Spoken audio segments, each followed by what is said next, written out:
Late Night Drive, an overpriced game that doesn't even belong on Roblox, is nothing more than a glorified traffic jam simulator. Released on June 7th, 2023, Late Night Drive is currently sitting at an 82% rating on Steam. At the time of this review, I have 11 minutes into the game while having unlocked 0 of the 4 achievements. Now you might be asking yourself, Sausage, how can you give me an accurate review of a game that you only have 11 minutes of playtime in? And that is a completely valid question that even I asked myself. Late Night Drive is a game, exactly how the title describes, about driving around late at night. While that may sound a little boring and lame, the reason I chose to purchase this game is because many of us remember the feeling of driving around at night, either from childhood and being mesmerized by the illumination of streetlights and buildings with illuminated windows, or maybe from high school or college, driving around late at night with friends or a romantic interest, just talking about both nothing and everything. My hope was that by purchasing this game, I could artificially recreate those feelings. While I did not expect anything more than that, my hope was that the game could deliver those bare minimum feelings. Unfortunately, this game just feels like an abandoned Roblox school project. While I am sure the developer put a lot of time and effort into creating this game, it just feels more like an internal playtest rather than an experience with any actual substance. Upon starting the game, you are introduced to a start menu, as with any other game, with your options being single player, online, a shop, settings, exit, and then another menu allowing you to choose from one of 5 maps, a selection of game modes, and the ability to adjust traffic density, traffic speed, engine speed which affects your speed and acceleration, and your braking power. Of the maps, there are 5. Starfall City, Nightshade Highway, Darkwood Desert, Seaside Haven, and Racetrack.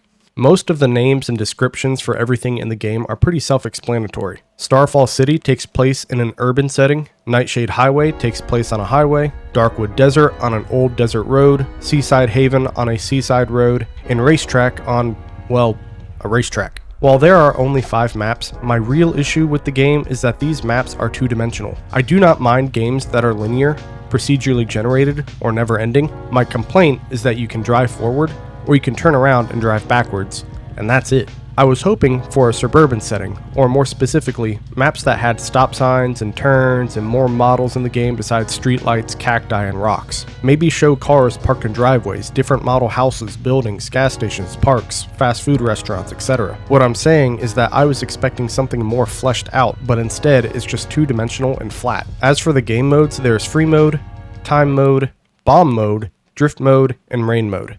Again, free mode is free driving, time mode is a time trial, bomb mode is about maintaining a certain speed and falling under that speed will cause you to lose, drift mode is all about drifting, and rain mode is just like free mode, apart from rain added to the experience. In my playthroughs, I did not adjust the traffic density, traffic speed, or the braking power. Everything you see in this footage is baseline 5 density, speed, and braking power. The only adjustment I made was to the engine power, and that was only on the racetrack map, as I felt the point of a racetrack map was to go fast. Even with traffic density and traffic speed being 5, it felt like I was in midnight rush hour traffic. Too slow and too many vehicles. I found myself quickly becoming bored and impatient, so I would drive around the other vehicles to get around them. At one point, I even decided to rear-end a cop car just to see what would happen. Spoiler alert, nothing happened at all. While there is an online element to the game, and a shop, neither of those really stood out to me because if the game is as bare bones as it is in single player, how much more can multiplayer really add to the game?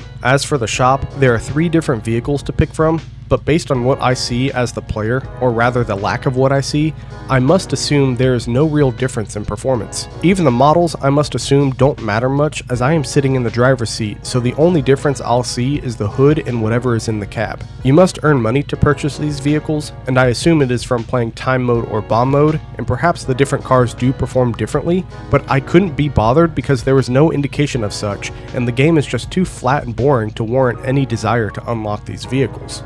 As for the graphics, art design, and models, I don't think it needs to be said, but I must do my due diligence. All these things are pretty bare bones and flat. While it could all be worse, it just looks like extremely poor Roblox assets. I can look past bad art design if the gameplay is good, but since it isn't, the art is just the cherry on top of this dog turd sundae of a game. You could say the best part of this game is the music, but even then, it is just kinda meh. It's meh, leaning towards boring. I like that they tried to go with a lo-fi theme, but with how boring the game is, I only ever got through the same single beginning song before I would go back to the main menu to select a new map or adjust settings. As for the price tag, luckily this hunk of garbage is only $1.99, but even then, that's $2 for a game I spent 10 minutes in. Unfortunately, I bought this game quite a while back and I am just now getting around to playing it. Therefore, I think I cannot refund it. This game should be completely free. Roblox is free, and I've played games on there that are better than this in every sense. With all of that said,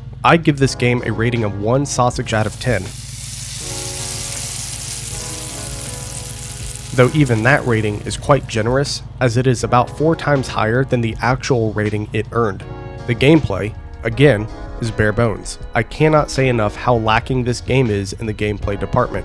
Sure, there are different game modes and different tracks, but at the end of the day, I felt like I had experienced all the game had to offer in less than 15 minutes. As for the mechanics, while I appreciate the ability to adjust the settings of the gameplay, such as with traffic density, there wasn't anything else to the game. The only way this could be worse is by not including these options whatsoever. The UI was well designed, and I liked the option to play single player, online with a friend, the ability to adjust the maps, game modes, gameplay settings, and purchase vehicles, but I felt as if these settings had little to no actual impact on my experience. The graphics and art were just one step above non-existent. I could tell the developer put some sort of effort into making the game feel cozy, but it's just dry and lifeless. The music is fine at best, but even that isn't good either. While I like the lo-fi theme of the music, it is not good enough to help save this flat tire of a game. Lastly, the price tag. $2 for a game that should be free is nothing short of funny. I have played better games than this on Roblox, and those are all free. If you are determined to purchase this game, please wait until a Steam sale where hopefully it is no more than 20 cents. Paying anything more than that is a ripoff and a waste of money. I cannot, in good faith, recommend this game to anyone. And that's my review of Late Night Drive. I hope this review helped you determine whether to purchase this game or not. If you made it this far into my video, consider liking and subscribing. If not, just know that I am grateful to have your viewership nonetheless. I also stream on Twitch occasionally, so consider following me on that platform as well. Anyway, I think I'm going to cut my review here. Mahoney out.